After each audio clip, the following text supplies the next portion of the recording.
off by saying congratulations on this amazing new album. I've had a chance to sit down and take a listen to it, and it's absolutely stunning, so congratulations. Oh, thank you. It's good to hear. So, I'm guessing the big question that a lot of our listeners are wondering is, how did Dragonbreed come about? Because this is a real death metal supergroup, so how did you all get together in the first place to form this band? It all started with the end, you can say, basically, and we were in the writing process for Sudakra's Wolfbite album. And in the end of this writing process, and when we finalized everything, as usual, there are some parts and bits, demos, and songs still left over that would not quite fit the whole concept we were looking for in Wolfbite. So we had those songs and snippets as well. And while listening through those demos, we were recognizing this melodic death metal kind of style throughout. And we were thinking about, okay, what do we do with that? And we decided maybe to come up with a new concept, with a new group, a new project, just concentrating on doing melodic death metal. And we thought that would be fun. We talked together. We started off with Ken and Akarius and I talked about this maybe new project we can come about, and we decided to do that and just concentrate on melodic death metal and take up this new challenge. So we started writing music and all on the way. Doing that, Sachi, the bass player, came in. He was a founding member of Sudakra in former times, and we stayed in contact with him for a long time. We always thought about making something new when something is coming up, and that was the chance. So we asked him, and he joined right away. He loved the idea and the style. And for the singing part, we were looking for someone just different to Sudakra. So Arcadius was not an option, because we don't wanted to do another Sudakra kind of album, because his voice is so recognizable. We were looking for someone else, and we thought about Fiore from Waveform. We've been on tour with him. He's a great guy, and he's a good friend, and we still were in contact for a long time. And he's got such a great melodic, hard death metal voice. So we asked him, and he luckily joined. And that's basically how we formed and ended up doing Dragonbreed. So what was his reaction when you first went to him and said, hey, we've got this new project and we want you to be the vocalist? What was his reaction to that? Yeah, I mean, first of all, he was like, let's see, I've got a lot of stuff to do. And he had to see if it would fit in his other projects he had, besides Graveform as well. But when you listened to the songs the first time, the demos we had by the time, he called back right away, like an hour after, and he was like, it sounds amazing, I would love to do that with you guys. And so he was in pretty fast. You mentioned that the tracks were kind of originally meant for Sudakra, but they didn't quite fit. What was it that was inspiring you with those tracks to make you guys write tracks that really didn't fit with what you were doing at the time? It's quite a normal situation that after a writing process for a new album, you have bits and pieces that would not quite fit.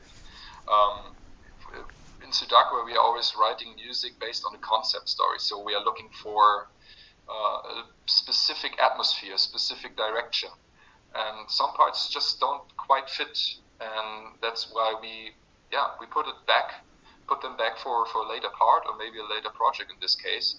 And that was the case with some songs and demos we had with Sudakra. Did the fact that the whole world was in lockdown and you guys couldn't really tour, did that kind of help push Dragonbreed along a little bit as well, so that you had something new because you had extra time because you couldn't tour? Yeah, that's right. Yeah, you can probably say so. Yeah, we had some time. We were staying at home for most of the part, and that definitely helped to write more music, get more into the whole concept, and more into Dragonbreed in the later part as well, and write music there as well. So how did you guys go about recording? Because I know here in Australia, everything, including recording studios, closed down for close to 2 years. What was that like for you guys getting together to record in the middle of a pandemic? It all started with a lucky situation we had with Sidakra. By the time we decided to record Wolfbite in Sidakra, we decided already to do the online studio kind of thing. Yep. And then the pandemic hit. So we were in a lucky situation, and we were used to writing and recording everything at home before we sent it to an online studio with Sidakra. So that's basically the same approach we did with Dragonbreed as well. So we were already trained at doing so, staying at home, using all the different kinds of techniques to get in touch with each other, via the internet, Dropbox and whatever you all have to send files to the other person's back and so on. And that's basically how we wrote Dragonbreed's Necrohedron as well. It's been interesting to talk to a lot of musicians and find out what they've seen as advantages of recording at home. What have you found to be the biggest advantage of being able to record at home? The biggest advantage was, because we are all family fathers already, is the chance to record whenever you are ready and have the chance and time to. That was the biggest opportunity. So even when there was a busy day with work or with family and everything, you could decide if you want to record something, or you skip it to the next day or next week maybe. So there was no real pressure, which made it a little bit easier to write songs. And the second main part was we took ourselves so much time to work through each and every part of a song until we thought it's completely done, finished, and in the way we love it. And of course, when you go in the studio, you have a basic demo riff and everything, the demo song. But in the studio, it's quite tight. The concept you have to work through pretty fast and tight through the whole recording. Yeah. There's not much time in the end to work a little bit deeper. I mean, if you finish the song and you have the feeling, you could add something here and maybe change something there, or the riff is not that tight as you want it to be. Basically, in the studio, you are limited, and at one point you have to say, okay, it's like it is now. But now, when you're working at home, you can work on the riffs and the ideas as long as you wish. Definitely. And what someone said to me just recently as well, one of the big advantages of that is that if there's something that you're not 100% happy with, sometimes when you're in a studio and you've got the clock ticking, you just go with it because you need to, but you can keep on working on material at home until you're 100% happy with it. Is that something that you've found as well? Absolutely. That's what I tried to say in the second point, last question. Yep. Exactly. That's exactly what it was. I mean, we could work through it as long as we wanted to make it 100%, so that we finish with it just to be sure that it's now perfect for us, Now, the name of the band, Dragonbreed, absolutely love it. Where did that name come from? Was it inspired by anything?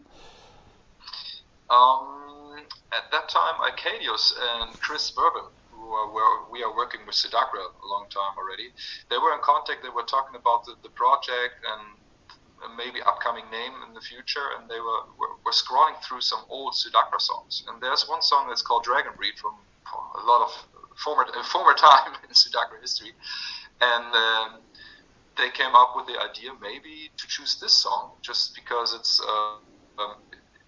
from a time where there was a lot of melodic death metal also in Sidakra, so there's a connection between that, and they pitched the idea to Ken and I, and we thought that would be great, and the name as well, of course, just basic name, Dragonbreed, sounds pretty cool. Now, there's probably some nervous fans of Sidakra out there thinking, is this going to mean the demise of the band? So can you put their fears to rest and tell us how you're going to juggle both Sidakra and Dragonbreed? Absolutely.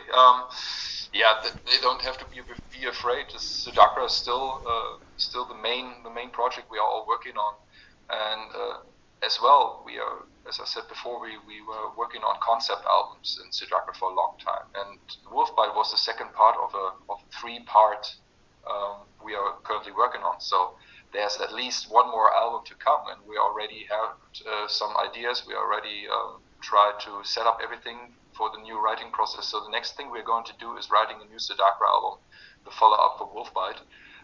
So definitely we still will work and put the main focus on Sedakra. So what's the plans for the future of Dragonbreed? Will you look to get out there and do some shows and maybe tour, or will Dragonbreed just be an album band, or like, I want to say studio band, but I guess it wasn't because you recorded at home. That's right. So yeah, actually, that's a pretty funny story. The first time we really met was when everything was quite set already, and we met in the studio to record the vocals. That's the first time we met all together in the studio to record vocals, and everything was done at home. So that was pretty funny because a lot of us haven't seen each other for years already. But yeah, we definitely would like to record a follow-up album for Necrohedron. That's for sure, and we definitely, absolutely would love to put it live on stage. We love to play live, as well as Fiora from Greyfarm or we as the Sedakra Boys. We definitely would like to play live, maybe in Australia. That would be awesome. I don't know, the first gig there. So yeah, both of that is going to happen hopefully pretty soon. Awesome. So how do you feel now that the album is about to come out? Are you excited about the album coming out, or are you a little bit nervous? We're excited, absolutely excited. So we think that we put everything, our love and heart into the new album. We think that it is a good album to listen to, and we're excited what the others, the fans and people around the world, Greyfarm fans, Sedakra fans, or other fans, of course, would think about it. Awesome. Well, I guess to finish up, the last question, what would you like to say to everybody out there who's thinking about sitting down and grabbing a copy of this album on the day that it comes out? Yeah, I hope you like it. I mean, it's we work our asses off as usual. We won't put out an album that we're not 100% sure and confident about. So we really love it. We stand behind it and are excited to hear what you think. And it's full of melodic death metal. The reception so far we received is pretty cool, and they like it. So we hope you do like it as well. Definitely.